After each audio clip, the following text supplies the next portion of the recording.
Alladzi 'allama bil qalam, kemudian buat legasi yang sifatnya bisa bermanfaat lebih bagi generasi yang berikutnya. Salah satu caranya dengan menulis. Ya. Yang belajar ini usahakan punya catatan. Dicatat itu lebih terikat ilmunya dibanding sekedar dihafalkan. Nanti yang tercatat, dirumuskan, diruntutkan, ke depan bisa jadi bacaan. Walaupun orangnya sudah tidak ada, meninggal misalnya, tapi kitabnya masih ada, maka disitulah kemudian namanya akan abadi. Keabadian itu yang memuliakan Allah. Imam Syafi'i nggak pernah kita lihat, ya kan? Nggak pernah berjumpa, nggak pernah. Masanya berbeda. Tapi karyanya sampai sekarang masih bisa kita akses dan dengan itu beliau dimuliakan keabadiannya. Karena itu orang-orang bijak mengatakan kalau Anda masih ingin eksis sampai dengan masa depan, maka wariskan ke masa depan itu tulisan-tulisan dari karya kita yang paling baik. Tidak ada yang terbaik kecuali menyampaikan pesan-pesan yang dimuliakan oleh Allah Subhanahu wa taala. Teman-teman juga begitu. Ya, yang di birokrasi, yang di kedudukan, yang di harta dan sebagainya, ya bukan sekedar kita jalani sebagai profesi. Kalau bisa jadikan legasi, bikin kebijakan. Ya, buat kreativitas, bikin inovasi, tulis.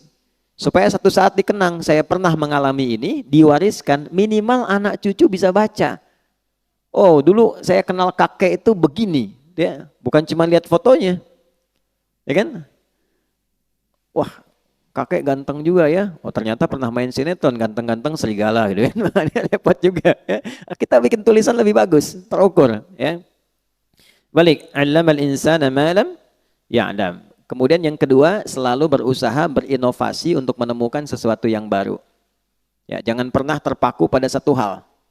Cari sesuatu yang baru, bikin kreativitas sehingga lebih berwarna. Nah, cara menemukan ilmu yang baru itu kita sampaikan, itu kuncinya dua. Satu, rajin mendekati Allah, ya kan? Kita sudah ambil dalilnya di Quran surah 18 ayat 65, ya kan? Fawajada 'abdan min ibadina atainahu rahmatan min indina wa 'allamnahu min ladunna ilma. Khadir yang dimaksud di situ. Abdan itu sifat bagi orang yang rajin ibadah. Nah, biasanya ini catat rumus ya, ini saya belum pernah kasih rahasia nih, tapi pagi ini rahasia di antara kita nih, kita bagi dikit nih. Jadi di Quran itu, Nabi saja, itu panggilannya itu dibagi 3 oleh Allah. Oke? Bagi berapa? 3. Untuk panggilan ya, bukan penyebutan nama.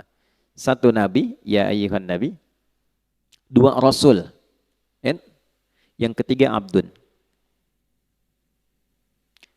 Kalau misinya adalah pesan untuk menyampaikan informasi di lingkup pribadi dan keluarganya. Ada yang sifatnya khusus, ada yang bisa kita tiru. Itu panggilannya biasanya Nabi.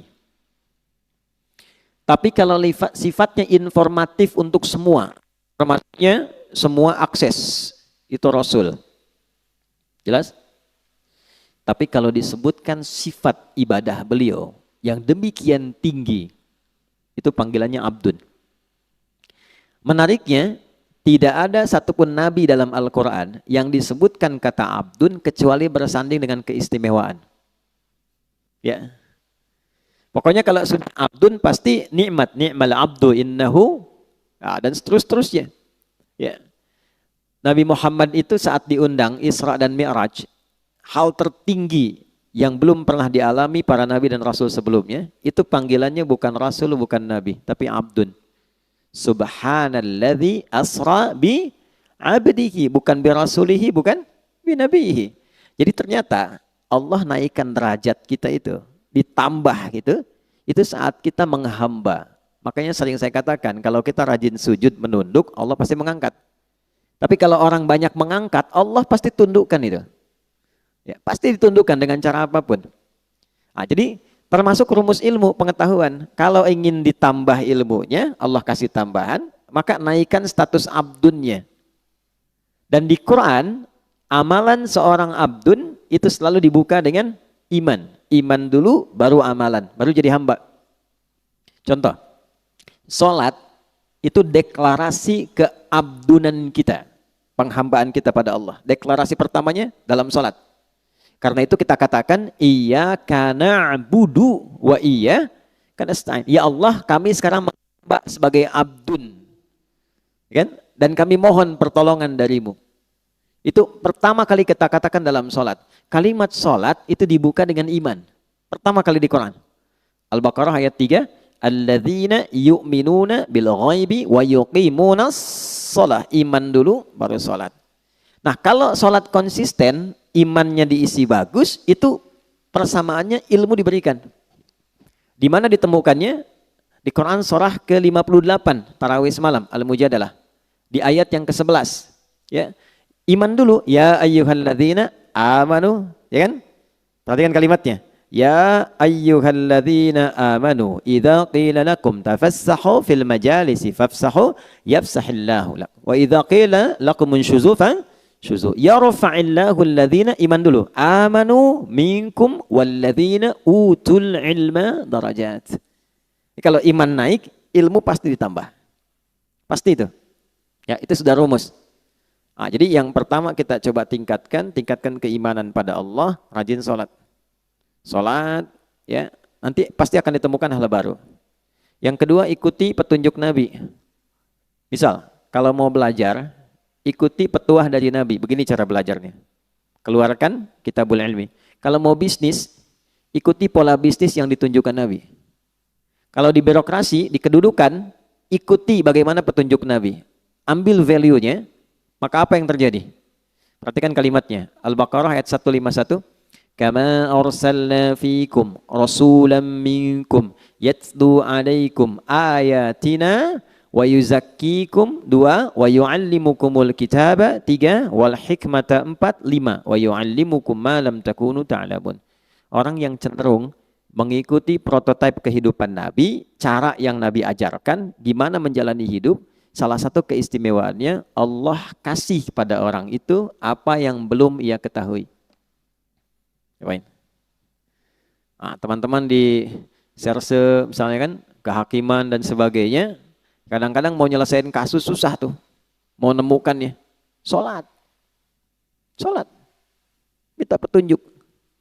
Ya, tiba-tiba selesai ketiduran, mimpi dapat. Tiba-tiba dapat pencerahan kemana arah. Itu bisa terjadi. Di bisnis begitu. Ya, begitu diikuti polanya, Abdurrahman bin Auf tuh dari mana sih modal pakaian datang ke Madinah? Dalam 3 tahun kok jadi orang kaya, kemudian valuasi hartanya di awal sampai 923 miliar dolar. Dihitung sekarang itu. 14.700 triliun. Nabi wafat, kita coba riset itu kurang lebih valuasinya 72.000 triliun. Dan termasuk 1 di antara 10 orang masuk surga. Dan selalu punya kreativitas yang baru, yang nggak dikerjakan orang.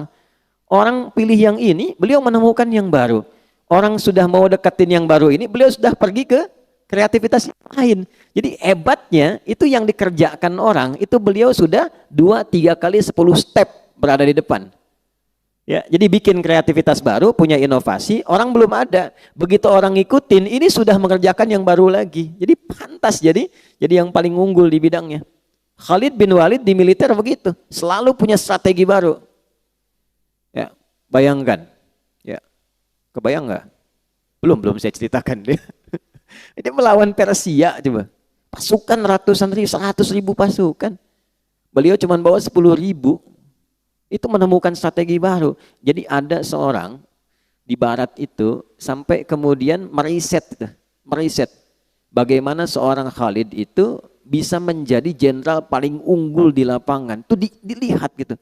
Dan itu terjadi utamanya setelah masuk Islam. Sebelum masuk Islam hebat dalam strategi perang Uhud. Setelah masuk Islam lebih hebat lagi. Nah itu jadi bab. Kalau dipelajari bisa sukses di bidangnya. Nah itulah allamal insana ma lam ya'lam. Nah yang kemarin kita telah berhenti di ayat 6 sampai 8-nya. Kalau sudah sukses jadi apapun. Jadi ilmuwan, jadi ulama, kan?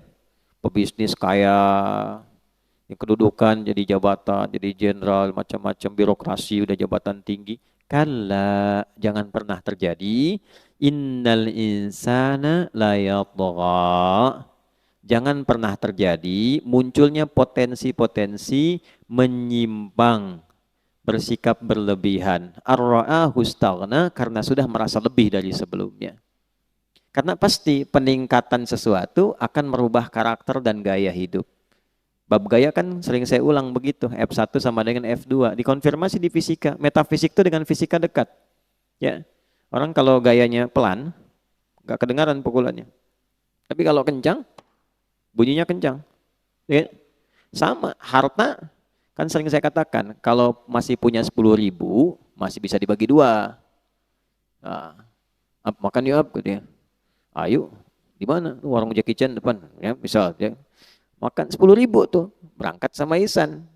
Begitu nyampe sana, Ihsan bilang, aduh saya nggak bawa uang. Tenang, kita bagi dua nih, 10.000 bagi dua. Tapi ketika Mus'ab sudah punya 1 miliar, bisa nggak bagi dua sama Ihsan tuh? Belum tentu. Karena sudah berbeda, kualifikasi sudah lain, itu merubah. Jari bawaan sudah beda, wibawa sudah lain, karakter sudah tidak sama. Normal, nggak apa-apa. Quran bilang nggak apa-apa. Yang dijaga itu jangan berlebihan. Gitu.